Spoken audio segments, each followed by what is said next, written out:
میر غالب حسین ڈومکی پر قاتلانہ حملے کا بالآخر مقدمہ درج ہوا شکارپور میں. 2 محافظ ان کے قتل ہوئے اور مقدمہ الہداد ڈومکی کی مدعیت میں دہشت گردی ایکٹ کے تحت 23 ملزمان کے خلاف رستم تھانے پر درج کر لیا گیا. 23 نامزد مسلح ڈاکوؤں نے سابق MP و صوبائی وزیر غالب ڈومکی، ان کی اہلیہ، ڈرائیور اور 3 محافظوں سمیت تمام گاڑی سوار افراد کو اغوا کرنے اور قتل کرنے کی کوشش کی. یہ FIR کا متن ہے. گاڑی پر فائرنگ کی جس میں 2 محافظ سالار اور میر علی ڈومکی موقع پر قتل ہو گئے اور ان کے علاوہ محافظوں کی جوابی فائرنگ میں ایک ڈاکو نادر میرانی ہلاک ہو گیا. FIR میں واجد سمرو، ملنگ سعد کانانی، کلندرو سعیدو، شبیر الطاف کمالانی اور مٹھل سعد کانانی سمیت کمالانی اور سعد گینگ کے 12 نامزد اور 10 نامعلوم ڈاکوؤں کے خلاف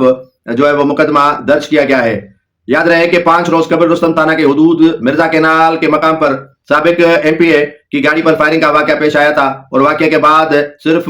ایک ڈاکو ہلاک ہوا، ان کی لاش اپنی تحویل میں لی تھی اور اس پر پولیس نے اپنی کامیابی گنوائی تھی. یہ تو مقدمہ درج ہوا اور مقدمے کے ساتھ ساتھ جو جتوئی قبائل کے سردار ہیں اور جو گینگ کا میں نے تذکرہ کیا،